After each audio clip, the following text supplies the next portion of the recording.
And I am back here in the fandom zone.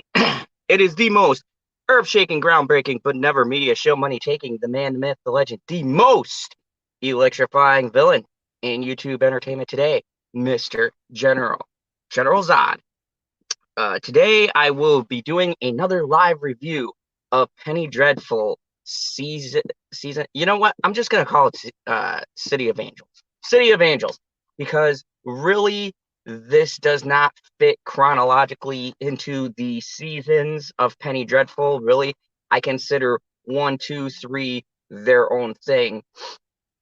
And honestly, with the way this is shaping up, they should really consider doing, if this gets picked up for another season, instead of doing Penny Dreadful City of Angels season 2, I think they should make this an anthology series and have different leads, different people playing different roles, things like that. So today I am going to talk about Penny Dreadful episode for Josefina and or the Holy Josefina and Sister Mary, Sister Molly, something like that. But this episode right here, I gotta say, this episode right here was a lot better than the first 3 episodes. Shit has started to happen. Things are moving now.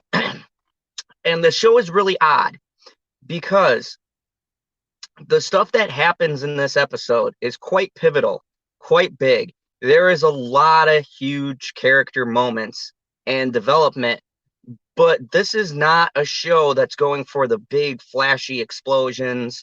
It's not going for big shootout or something like that. This show is going for the moving character development that happens through sudden and startle actions. And I'll tell you what I mean when I get to the scene. Because for this first part, I'm just going to give you guys a general overview and my general grade for all of you who may not have seen it. But we're a day past, and I purposely put this review out the day after so that it gives people the chance to watch the show before I review it. But if you have not seen the show, or you've not seen this particular episode, then the first little bit will just be my general overview, my thoughts, and then my rating. And then I'm going to dive deep into this and explain all of the shit going on in this episode. Welcome, Thomas. Good to see you here, buddy. So let me just get into the overview of this. First off, this episode was really good. It was really good. And it wasn't good in the way where stuff was happening like fast paced. The build up this show does is actually quite good. The way that yes, I agree, Thomas. The way that they built this stuff up, they chose to go with subtle tension as opposed of explosive kind of a thing. I'd like to see explosions towards the finale. But for now, the stuff that did happen within this episode were surprising. They kind of threw me off. What's up, M. Livra? Good to see you. So this episode was interesting. Just to give you an overview, basically it picks up where last week kind of left off. Last week kind of laid down some groundwork for some things that they touch upon in this episode. As you know, Townsend, the mayor guy, likes guys blowing him, likes to blow guys. It's not gay. I don't know. I thought that shit was funny. I don't mind them putting it in there because the way they're playing the angle, I could see it going towards a blackmail thing, and for the time period that was blackmail material. Now, if that shit happened today, no one would really care. But remember, we're in the 30s, so that's pretty much like don't ask, don't tell kind of stuff.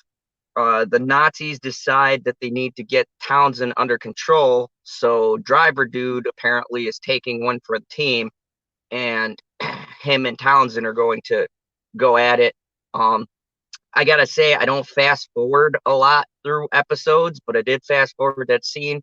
Don't need to see two dudes doing man kissing. Gross. But yeah, I mean, I understand the relevance. It's there for a reason. Um, so you had that whole thing going on. Uh, Doctor Dude, okay, the guy from the original one, I forgot his name, Peter something. Uh, he is this super secret Nazi guy, all right, or part of the Nazi party. Uh, is in love with a version of Natalie Dormer's character, invites her over to his house, and yeah, there is some dark shit going on with this guy. I kind of figured he was too nice to not have some kind of secret. So yeah, yeah, the top and bottom thing did crack me up too. I was just like, whoa, this dude is like really good. Like he was just blunt with it. And um I think that kind of brutal honesty is hilarious. I think it's played more for like, wow, they're just gonna get down to business. That driver seems like a serious guy. But anyways, so uh the doctor guy, come to find out, may have some really dark shit going on. Might have even included his own son. There is a horrifying thing. Natalie Dormer's son tells all of the boys the story about this true story about this girl who was basically dismembered and never heard from again. I'm thinking it has something to do with the son, or the story just scared the shit out of the son. I couldn't really tell from the context, but I think that this family is really fucked up. The wife also drops a clue that this dude is not the friendly guy he appears to the outside world. He's harboring some dark shit, and I kind of already figured that. But it was cool that they're peeling back the layers of his character slowly, because he's very disarming with how nice he is. And I kind of figured there's some really heinous shit. I'm waiting for the shoe to drop where he just goes crazy and murders someone. So we got that going on. My favorite character, Lewis. Love this guy. Lewis and Tiago have the best chemistry. Lewis goes to a Jewish mobster. Want to say he's Jewish. Um, and he finds out there's some Nazis in America. Jewish mobster guy doesn't believe him. Long story short, there is, and now the mob is involved, which was historically accurate. The mafia was actually supplying guns during World War II to the Allies. So, for all of the evil shit that they did, you know, they're still pro-American. So go figure. But yeah, that's actually a real historical thing. The Italian mob and a lot of other people were supplying the Allies with guns and things like that against the Germans and the Axis powers and things like that. I found that really historically interesting because the mob is so violent.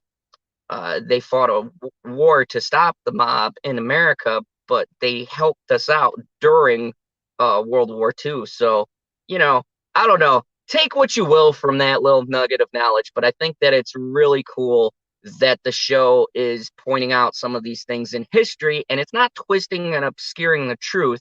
It is actually very factual in certain things and events that they present in this show, which I appreciate that.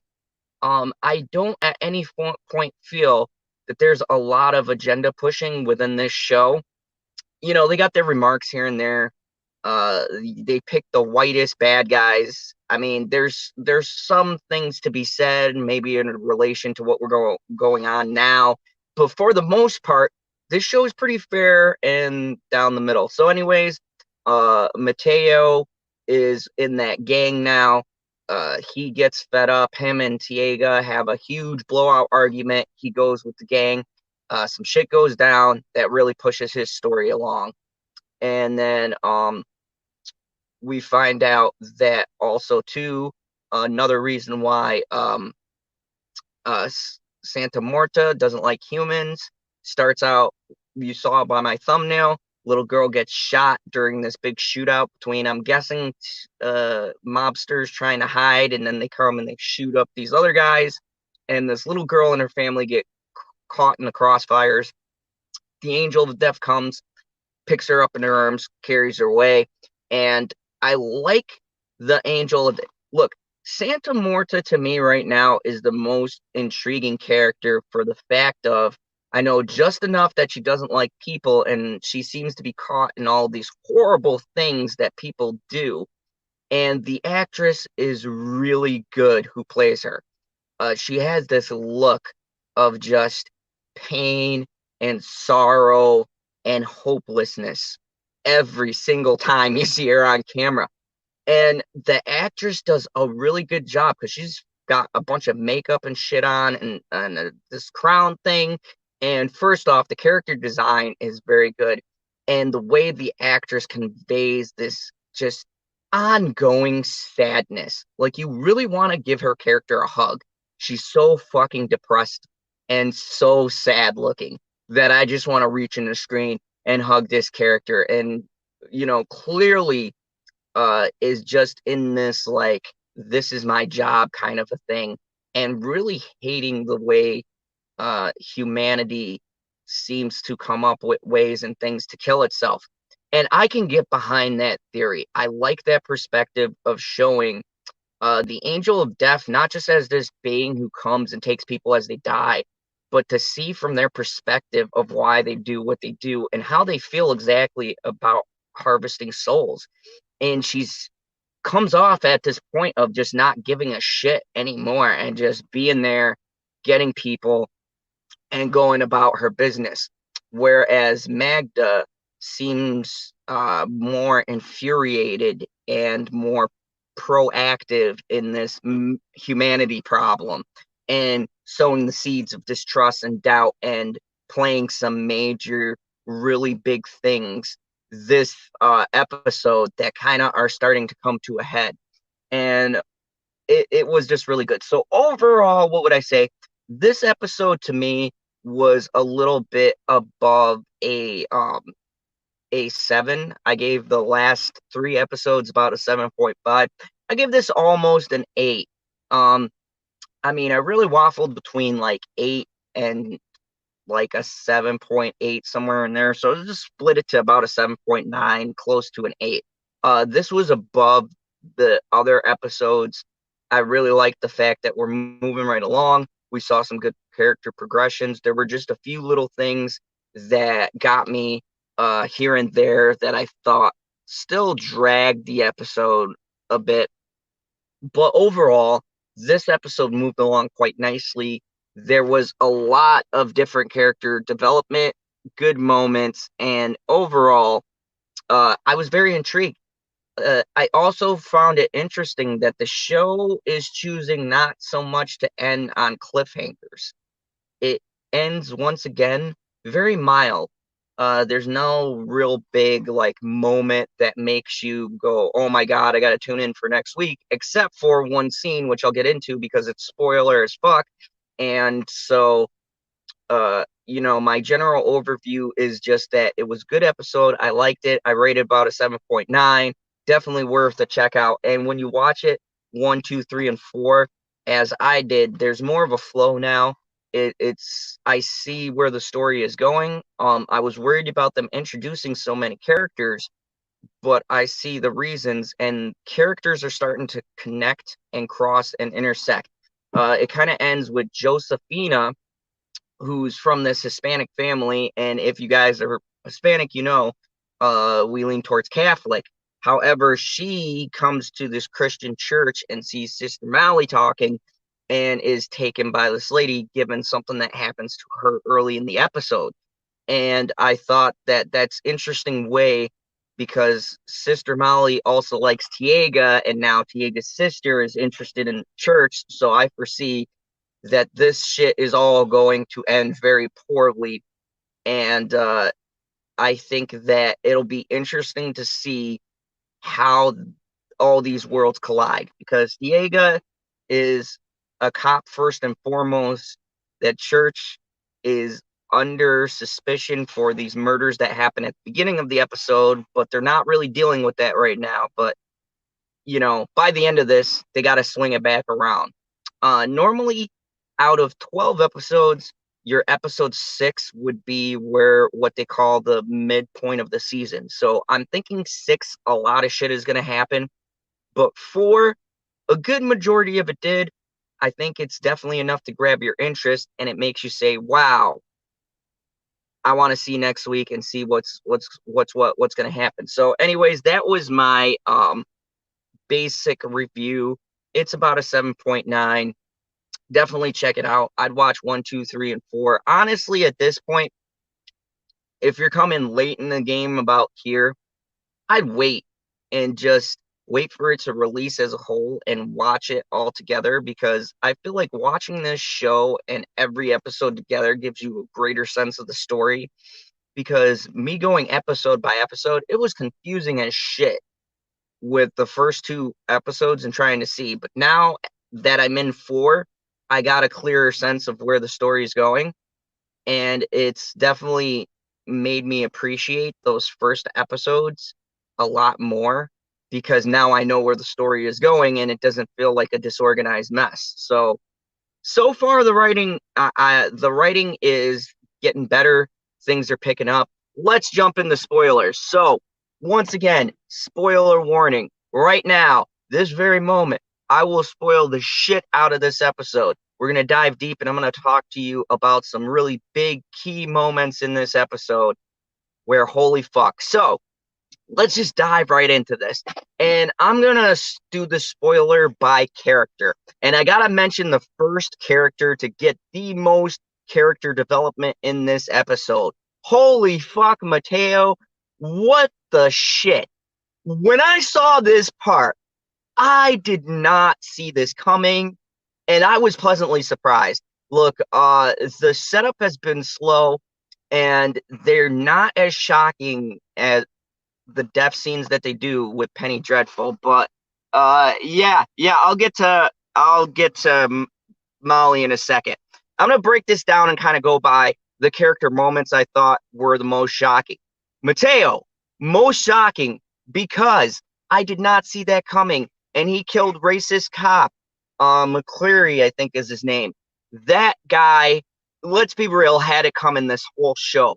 But I did not see younger brother just slitting his throat like that. That is by far probably the most brutal scene so far we've had in this show. It was a brutal scene in general, and holy fuck, I think the scene, the thing that got me about the scene and why I like it so much is because Mateo is fucking frustrated at this point in the episode. I think that this scene serves 2 purposes. One, it shows how frustrated he is with the cops, with the way that no one's doing anything about the cops just taking the Chicanas and the Hispanic and treating them like shit. No one wants to do anything. His frustrations and the argument he had with his brother and all that, it just builds, I feel, to this moment of him just going to town on that guy. And I gotta be honest with you, I thought he was going to be at least up until the end. I didn't expect him to carry over into another season, but I did expect him to carry over at least like 6 episodes. I did not see them offing him in like episode 4, and not in that fashion. Butt ass naked, thrown out into the police station. Wow. This moment I highlight because this is the moment that I felt the episode really threw a serious, like, this is gonna have repercussions for the rest of the season. This moment right here is going to reverberate through, I guarantee you, what happens for the rest of the season. You have a couple of reasons why. One, that is Tiago's younger brother. There's no way he's not going to figure this out, or something's not going to happen. And it's going to put him at odds with his younger brother. With his sense of justice, he doesn't strike me as the kind of guy who will let his younger brother go if he finds out it was him. And not only that, he shot his older brother. So I don't think he'll let his younger brother go on murder. I mean, this was a serious, big, huge character moment. that came from left field, and I loved it. I absolutely loved it because I was not feeling Mateo's character for 3 episodes. I thought he was kind of a whiny bitch, and to see him just snap and the way the episode set it up, the sister almost getting raped, things like that, and the way that this tension was building inside. And I watched from episode 1 until now, and watching it, I could see it slowly building. But wow, just wow, that whole family has anger issues. So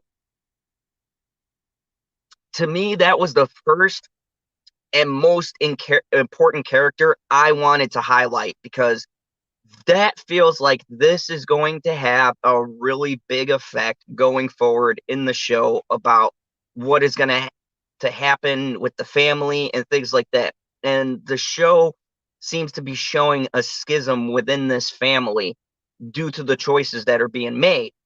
And they all seem to each have a role to play in whatever is coming. Now, yes, M. Liver, I'm gonna say Lever. I'm sorry. I'm just gonna call you M. M. Molly. That was my very next person.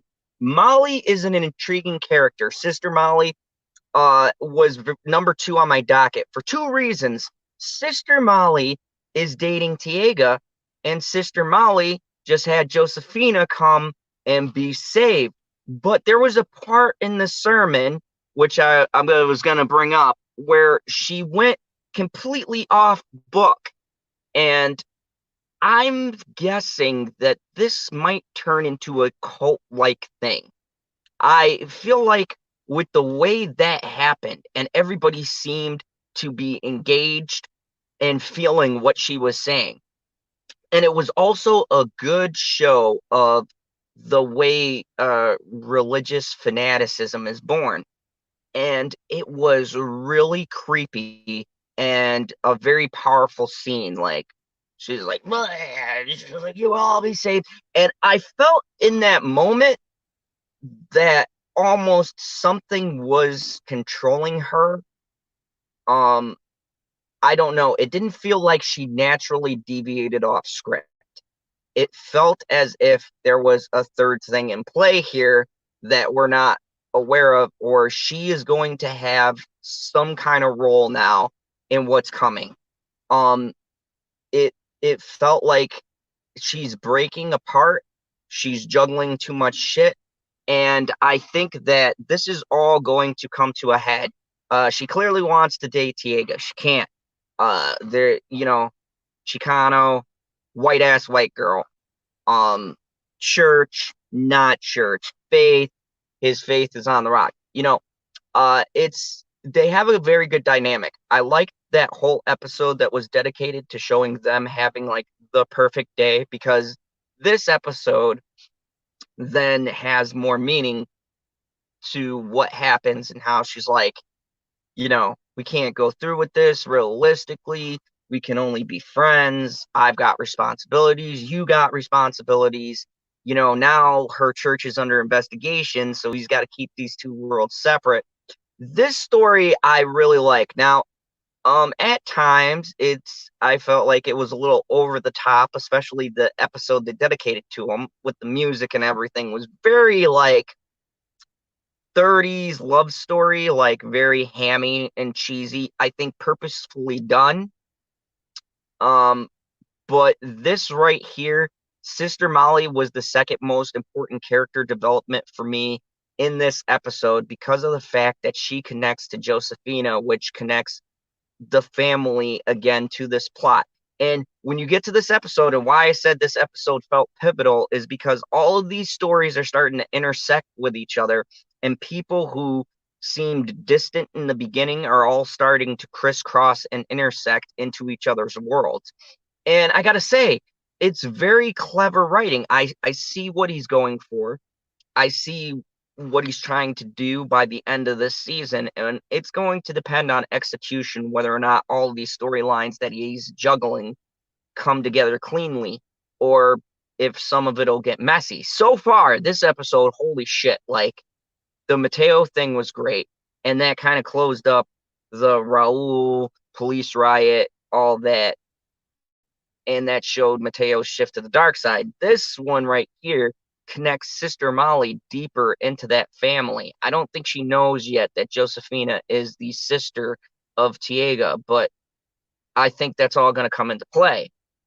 So it's very interesting to see that. It's even more interesting to see if Sister Molly going off script was her plan or if it's something else. But it was really weird. Like, she was looking to the sky, she was talking in a weird voice. My hat's off to that actress. I wish I would have wrote her name down before I started the stream, but the way she's handled this character and the different shifts that she does, all of these different masks that she's wearing. And I don't mean like Natalie Dormer, who's physically changing. I mean, on a personal level, Sister Molly has so many masks that she wears. And it's cool to see a character that is essentially a character putting on personas for people. Like Natalie Dormer, who is putting on physical personas for people and literally changing into different people. Sister Molly changes into a different person consecutively for what she needs to be for the situation. She needs to be, what up, Gary North? Good to see you. She needs to be a figurehead for this church. She wants to be this girl who's free from responsibilities and be with Tiago. She wants to be this new kind of leader. She wants to also, though, practice her religion. She's in and at odds with herself. And she's also creating all of these masks to where you don't really know who the real Sister Molly is. Even that day where she lets down her guard with Tiago, it still feels like she's got that mask on. Like she doesn't ever fully take it off. And it'll be very interesting to see how this all breaks down. But yeah, my second most important character of this episode was definitely Sister Molly. Sister Molly and Matteo were the two very important parts because Matteo had the holy shit moment of the episode, and Sister Molly had an equally holy shit moment and also crosses with Tiaga's sister. And clearly they're going to have this arc probably take 2 episodes because they expand upon this in the next episode. Now let's talk about Josefina for a second, because there was a very troubling scene in this episode. And you know what?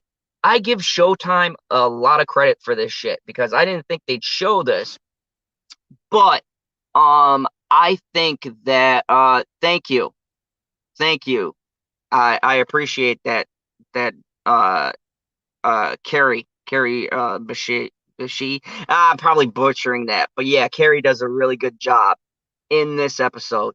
I also liked *Halt and Catch Fire*. Tell you the truth, that was an excellent show. But yeah, she does an amazing job with this. But the other highlight here, the third important character, was Josefina. She has something traumatic happen, and let me explain something to you. I am half Puerto Rican, half Irish. Explains the pasty white complexion. But a big thing in Hispanic culture is having someone rape you or attempt to rape you is a big shame. Even if it's not your fault, the Hispanic people are very proud people. And it's this feeling of your fault, you're ashamed of yourself. And when that happens and she tells her brother Matteo not to do anything and the cop gets graphic, I mean, this scene disturbed me enough for me to kind of fast forward a little bit to what he does. And I applaud Showtime for showing that, knowing that people would get pissy about this. And I think they could get away with it because, diversity, and critics love that shit. But this to me was one of those really tough scenes. I also have a daughter too. And seeing this cop go for the family because of what Tiago says to him prior scene about he'll fucking kill him while he's interrogating all of these Hispanics from the club the night that they busted it up. He, in retaliation, goes after the younger brother and the sister. And, I don't want to get into great detail, but, sticks his hand somewhere up the sister's dress. It was a very hard scene for me to watch, having a daughter. But I applaud Showtime for having the balls to show it, because I think it adds to the gravity and it gives context to what Josefina and what Mateo will do later in this episode. And for Josefina, her going to this church, I think, is her way of finding a new group and trying to escape this horrendous thing and feeling like she has people outside of the family and outside of her nationality that she can talk to about this. Mateo fucking snaps and kills old boy. So this incident served as two dual purposes. I wasn't sure how I felt about her character. Once again, I'm starting to like her character as this show goes on. She takes it upon herself to carry this burden and not say anything, because she knows Tiago would kill this guy, Raul would kill this guy, and she chooses to hold this secret and have Mateo hold this secret to keep the family from crumbling under the weight of what this would mean. And, just talking about it, these themes are fucking heavy, man. This show, to me, doesn't have the same supernatural kind of feel that the original Penny Dreadful had, but I give them credit. It has a lot of emotional depth within this show that I was not expecting going into it. And there's a lot of heavy shit that the show addresses that I feel really adds to when the big supernatural battle comes, because this show is doing a good job of making me actually give a shit about these characters. There's not really a character that I dislike in this show. Every character intrigues me. And so when I saw Mateo kill McCleary, I felt like, wow, this is going to have some bad consequences for his character down the road. I felt the impact of that scene, because this show is actually framing the characters pretty well. The show seems more concerned about building the characters and building their world and then adding the supernatural elements to it. And to be honest with you, I think that will extend the life of the show. They are going to have to address this battle that's coming. I do want to know more about Natalie Dormer's magma. I want to know why she's so pissed off, why she hates humanity. I want to know what's up with Santa Morta and why she looks like she needs a fucking hug all the time. I would like them to expand upon the supernatural element more, but this episode was big character moments. Like, those two scenes are huge and drive the story. The Sister Molly thing is huge. Now, let's get to my favorite pairing in the world. My favorite buddy cop, Luis and Tiago. They are, by far, they have the best chemistry in this show. I enjoy every time this guy's on screen. I enjoyed this whole subplot with the mob and them finding out there's Nazis in America. Luis finally puts together that there is this Nazi regime that is sitting here and cutting into the mob's business. And he knows he can't take these people on.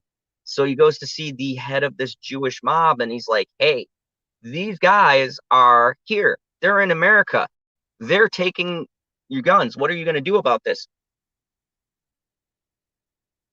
And the mob guy has one of the funniest lines I've heard in a while, where he talks about how being Jewish has never really done anything for him. He's in the mob. His people don't want his help. They look down on him. So why should he help his people with this situation? Then later, he captures the guy. Now, his boss is sending weapons to the Allies. Germans obviously intercepted this, and dude who was supposed to drop off the gun shipment, he robs them. And later on, we come back and find out he's hanging in this meat freezer, and mob guy's like, yeah, I'm in. These fuckers caught into my money. Now fuck them. We're going to go after them. And I found it a really intriguing, really interesting scene. I like they put bits of real history in here. Very brutal. This whole episode had a lot of brutal scenes in it. It was very brutal, but it also homed this point in of he is Lewis is kind of a straight arrowed cop, but not as much as Tiago. He has been on the force long enough to be able to blur this line, and it was great to see how far he was willing to go to avenge a good friend of his death, as far as including the mob in it, and he killed the guy that was hanging on the rack. I found that very intriguing. Nothing like he was bounded to the mob guy, but the mob guy was like, hey, this dude killed your best friends. Because of his actions, two people you care about are dead. How far are you willing to push this? And he showed how far he was willing to push it. I think it's very intriguing, this happening, because I feel like this is going to be a setup between the Nazis and Lewis investigating. He might get too close. Uh, you know, this is some dangerous waters, and hats off to his character. He was another character I felt who was important. He carried this episode. He's pretty much carried most of this show, honestly. Uh, him and Tiega's chemistry really kept me hanging in there in the beginning of the show. And now I feel like the more screen time he has, the more he is carrying this episode on. But long story short, that scene was great. The whole mafia thing was good, historically relevant. I loved it. Tiago, I'm not really gonna mention. He didn't have shit to do really this episode. He saw Sister Molly at the end, yada yada. Fight here and there with his family. It was nothing we haven't seen before.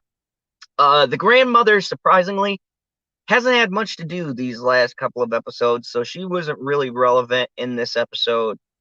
Natalie Dormer, as always, remains a pretty prominent figure. Hats off to Natalie Dormer. Let's just talk about her. She's no Eva Green, but she, to me, has a really hard task of being these different characters and having to express and have different emotions and reactions per character, right? In this one, the character who's in love with the doctor gets banged in the office at his house while his wife and guests are there looking out of the window. Yeah, I agree with you. That was a bit much, but yeah, it was a bit of a heavy scene, and I agree. But yeah, um, shout out to Natalie Dormer. That whole scene, that sex scene, I liked because it had so much symbolism to it. Like he's being with this girl. He felt like his friends who were at this party were trying to hit on her, and he wanted her for himself. So he took her in this office overlooking that pavilion where they were all hanging out at, where like anyone could look up and see him. And with his wife in the house too. It was definitely a power move, and that sex scene had a lot of symbolism to it. And once again, I applaud this show for going for a deeper philosophical kind of meaning behind the shit that's going on. It's not just a sex scene just to be there, but within that sex scene itself, it shows a lot about the character and who he is and what he truly wants. And that was pretty cool. Natalie Dormer's character, the aide to Townsend, forgot her name, because there's a lot of people's names that are floating around, but That by far is my favorite persona that Natalie Dormer has. I like that she's like has the aged makeup, but she's also very blunt, and it's fucking hilarious. She plays the character very well, and I love the fact that she has a different feel with that character as opposed to the younger personas that she has too. And she also, I don't know, protects Townsend if it's part of the plan or if she actually has some kind of connection to him, like she really wants him to be the one. I don't know what it is, but her relationship with Townsend, she seems to be the only one who can rein him in, and she seems to legitimately care about what happens to him because Nazis were tired of his shit and ready to kill him, and she presented a solution. So it's very interesting to see that character separate itself from the other two characters that we've seen her take on. I hate the Chicano character that she has with the red hair. I appreciate the red hair. I like the suspenders kind of look. But I really don't. Thank you, Alex. I like the Alex character. I don't like the other character that she puts on with the gang. I can't stand that character. I think she has a very terrible accent. Um, and I just don't like that character in general. But overall, um, yes, the secretary Alex, the advisor, I like her in that role. I think that's by far the best Natalie Dormer led character. But I commend her on all the other roles that she plays because you know how hard it is to do that? She switches mannerisms for each character. She switches the way she talks, accents, dialects. My God, like if you're going to beat a great performance like Eva Green did, then this is a good way to do it. Now, I haven't seen a lot of the raw emotion that Vanessa Ives had, but there is a likability and there is the respect I give her for being able to pull all of these different characters and have them all feel separate. I really give her props for that. So good job, Natalie. She's still doing a solid job. The kids in this episode, child actors are a hit or miss. Either you have really good child actors or you have really terrible ones. The kid in this episode is really good. That scene with the real life ghost story was terrifying. That scene with the girl and her torso just showing and like her fucking legs and arms cut off, that was a pretty gruesome, terrifying thing. If I was that kid, I would be scared to death too. Um, it was a great job by that child actor, and just all in all, those kids in general, the creepy ass kid and him really steal the show. Seeing all those kids getting together and telling ghost stories, it was a good scene, and to me, there was a lot of good acting from the kids, and kudos because child actors are hit or miss. Either they're going to be really good in your show or really fucking terrible. This show, really good, really good. The kids are believable. I like them. Um, it was a great scene. It worked to get its point across. The one kid that Natalie Dormer pulls out of her body, that little creepy fuck. Um, very good child actor. That kid is scary. That kid is scary before he was telling the ghost story. But during the ghost story, I would be like, why is this little prick sitting here telling me my kids a story about some girl getting her fucking arms and legs chopped up and she was just a torso? What the fuck is wrong with this kid? Like, like that kid was creepy as shit. And good on that child actor. He did a great job. My hat's off. Um, so other than that, these are the characters that stood out for me overall. Uh, so let me deep dive into my issues that I have with this. And one of my issues is this is juggling a lot of story, okay? There is a lot of characters, a lot of different things going on, and I'm still worried that there is too many storylines that are being thrown out there that still don't have a place. I've seen a few of them shored up between episodes 1 and 4.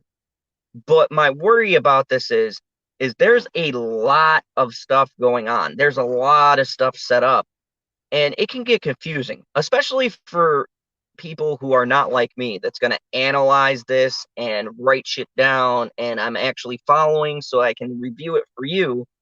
Someone who's just the casual viewer, and I said this before too, someone who's a casual viewer may have a very hard time keeping up with all the stuff going on. And especially nowadays, I feel like people don't like to have a philosophical mindset about these things. If shit isn't being hand fed to them at times, people tend to dismiss something. And for me, I feel like this show asks the audience to have a lot of faith in it. Um, and that it's saying, hey, we will reward you, but in good time. And it throws more and more out there. And I'm really hoping that the writers and the director can pull this off at the end. I really want them to pull this off because just from my perspective, this is probably one of the best laid out stories, or, you know, a good ground building that they have. They are building something I feel like could last a couple of years.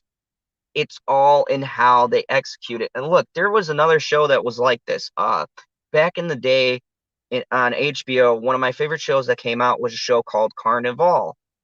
It had Clancy Brown and dude from Terminator 3 in it. And it was a really brilliant show. Problem was, the first season took so much time setting up, and the season finale, people were pissy because nothing really happened, that it lost its viewership. And I don't want that to happen to this show, because this show takes a lot of time setting stuff up. I feel like there'll be a big payoff. I don't know how patient people are going to be. How long can you keep holding people's interest with the political, racial tension kind of thing? I think there has to be more of the supernatural shit. People want to see Penny Dreadful. Penny Dreadful has monsters. Penny Dreadful has weird stuff. We just started getting a taste of it, I feel like, this episode, but I want to see more. I would like to have a whole episode with Magda and Santa Morta to explain why the fuck they're doing this. I would enjoy an episode of just them and explaining why they are the way they are. Why is Santa Morta fed up with humanity? She clearly is not mad, just tired. Why is Magda mad at humanity? Because she clearly wants to burn this motherfucker to the ground.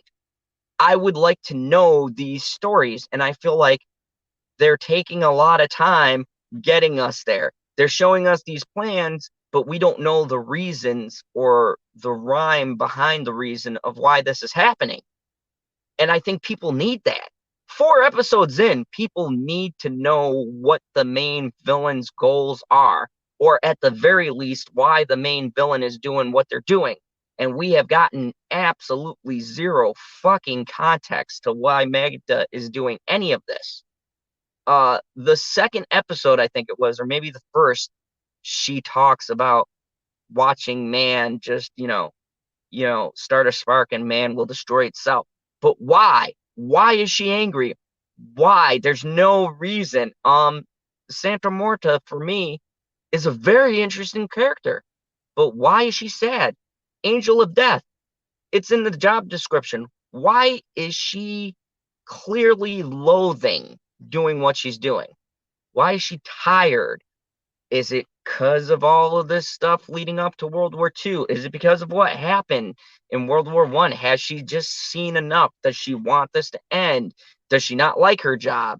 Would she like everyone to just go in their fucking sleep? I don't know. they don't lay this out. And the difference between Penny Dreadful OG versus City of Angels is by the second or third episode, I had somewhat an idea of who Vanessa Ives was. They just unfolded more as the show went on. But I had a clear idea of who Vanessa Ives was, what she wanted, and that she did some pretty terrible shit she's atoning for. Same thing with Timothy Dalton. By episode 2 or 3, I had a sense that he was terrible to his kids. Saving his daughter was redemption for him. And that this meant a lot, and we found out later why. But there was reasons why. Josh Hartnett's character, you were kind of starting to get an idea of what he was. Dr. Frankenstein, okay? Frankenstein's monster. All of these things by episodes 3 or 4 started coming into focus of what the motivation was. And then as you go through the show, they started to unravel more and more of the mystery, and it pulled you in. This one, I know the humans, okay? I know Townsend is a racist, gay jerk that is working with Nazis. I know the Nazis want a pipeline to lead from America to Germany. I know that Tiago is a cop torn between two worlds. I know that Matteo is tired of what's going on with his people and other people. He's strongly influenced by other people, and he wants to do something about it. He wants to prove he can change things. I know all this stuff already. They've laid it out. I feel like they need to get on now to the supernatural element. They need to start talking about these people in general. Is this part of God's plan? Does Magda serve as God? Is she an angel? Is she a demon? There's nothing laid out. Is she just a supernatural entity that got tired of people's shit and decided she's going to do something about it because none of these other entities are? Why does her sister, Santa Marta, follow her as she does these horrible things? This is stuff that I need explained. That's my biggest issue. All of the other stuff is good. The acting across the board is solid, but I need things explained a little bit better so that I can care about what's to come. And so far, they haven't given me a reason to explain the crux of the show, which is Santa Marta and Magda, and I guess the end of the world, right? So they need to start fleshing them out a little bit. We're 4 episodes in. I don't want to get to, out of 13 episodes, I don't want to get into like episode 6 or 7 or 8, and then we finally start getting story for these characters. At the halfway point, we should have a good reason. You don't have to lay out the whole character. You don't have to tell me everything at once, but you do have to give me something, because right now, leaving me lost and confused, and especially for people, will piss them off. Like, I can understand deeper writing and things like that, and that, setup and time and all that stuff. So I will hang tough. This isn't the worst show I've watched. This is actually fairly entertaining. Picked up a bit for me this episode. Fine. But people in general are going to want more explanation. Every time you show these two, they're very compelling, but it's like, why should I care at a point if you don't explain why these two characters are doing what they're doing? So anyways, those are my main issues, is just the crux of the story has no context. It doesn't have a reason to be there yet. And they are very important because these two characters are your driving core force, okay? Magda and Santa Marta are the reason shit is supposed to start going into motion. Magda especially is pulling the strings. But why? Why? What is the reason? Is she under orders? Is she doing this on her own? Does she just want to prove a point? I need more context. But with those little nitpicks out of the way, this is a solid show. a lot better than I thought it would be. I Once again, I don't like doing a side by side comparison with the old show. It's not fair. It's very apples and oranges. I think what would serve this show better is if this season is just about the City of Angels and they build this like an anthology. I don't foresee myself being invested in these characters for 2 or 3 or 4 seasons. This feels very much like a one off. I think every season they should do something different and wrap this story up this season and then go to a different story and so on and so forth. But other than that, this was a solid episode. If you didn't hear my review earlier, I give it about a 7.9. It was engaging. There was some big moments. There was some things with the human characters that was quite important and that moved this story along. And that scene with Mateo, holy fuck. That was my holy fuck moment of the episode. Thank you. I needed one of those. Like the way he cut the dude's throat open and then kind of got the blade stuck and had to like chisel it. I was like, oh God, like, okay, this is what I'm talking about. Like, this is what I need. This is the excitement I need to keep me invested. So it was very good. Also, dropping him naked at the police station, fucking hilarious. This episode had decent moments, good acting, a couple of really funny stuff. Thank you. My Captain America mug I got for Avengers Endgame, actually. So I snuck it in. I was at Endgame. It was like, go Cap, fuck up the timeline. Yeah.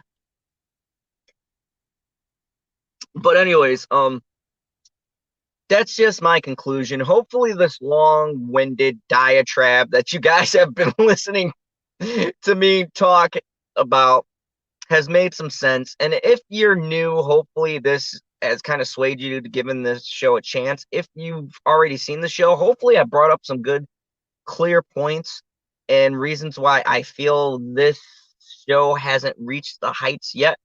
But keep two things in mind. One, this is essentially a brand new show, okay? It's brand new pilot show. Pilots always have a rough start. Just the nature of the game. I am impressed with the amount of storytelling, with the detail, with the scenery, with the language, with the feel. It does feel like the time period it's set in. It does have good acting, very, very, very good acting. It has good and intriguing characters. I'm just here to nitpick the details with you, give you my perspective, and hopefully learn from you guys. Like, if someone goes, hey, this is what this means, I learned something. Or maybe I have said some things where you're like, oh, that's a good point. But all in all, this show is a surprisingly deep, very well acted, and pretty intriguing brand new show that really deserves the title of Penny Dreadful. I am happy with it. For all of my gripes and my nitpicks, I think that it has vast amount of potential, and I would like to see this succeed.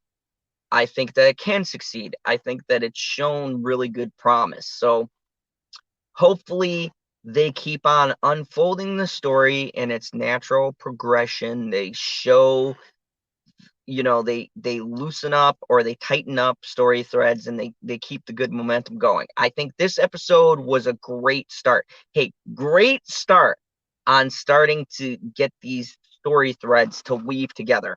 A lot of this shit I didn't see coming. I'm glad that they addressed a lot of things.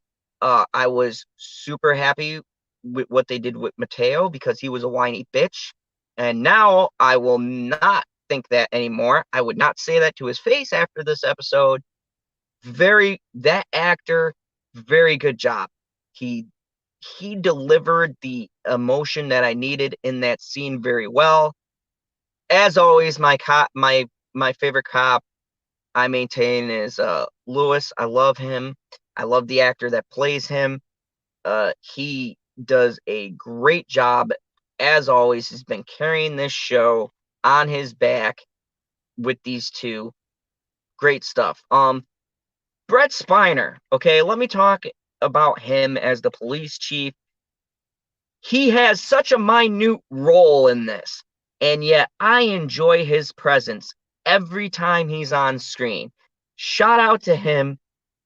He's just a police chief, but he gives that character so much depth that honestly, if something happens to that character, I'm going to be legitimately pissed off because he does a hell of a police captain. Great job. All in all, the show is doing its work. I'm liking it. In the comments or in the chat, or if you see this later, let me know what you think of the episode. But so far I give this a 7.9. Very solid. I'll continue to do these. Okay, we're already 4 in, so next week is going to be 5, and I'm going to go all through the series and do these live reviews because I like getting the feedback. I like hearing you guys helping me out with some of these names because my God, there's so much shit in this show to remember. And I like just talking it out with you guys. I like that Penny Dreadful's back. Woohoo! At least we got this show back. Hopefully the ratings hold, it catches on, and we get more people. But anyways, in those comments, let me know what you think of this show. And if you view this later, leave me some comments. Let me know what you thought of the show, what you think of this review. Feel free to let me know what kind of questions you have, or if you'd like me to elaborate on more things, because that helps me make better reviews. But I'm going to start to wrap this up. You've been in General Zod's fandom show of Fandom Zone. Thank you very much, everybody, for coming. I appreciate it. This review is tough to do on Mondays because I work 5 in the morning. So it's been a long day, but I had to do this. I will talk about these every Monday. I'm going to try to shoot for like 3 because I get out of work normally like 2:30, but we had to close down today. So I'll be getting out of work at about 2:30. I get back home, like to eat, stuff like that. So my next review is going to be thank you. The next review that I have will be next Monday, 3:00. It will be episode 5, and I'll be bringing it to you guys live, so you can interact with me here on the channel. You guys can ask me questions and hit me up and let me know what you think of the episode. But so far, so good. I'll see you guys next Monday for episode 5. Until then, remember the only rule here in the fandom car: kneel before General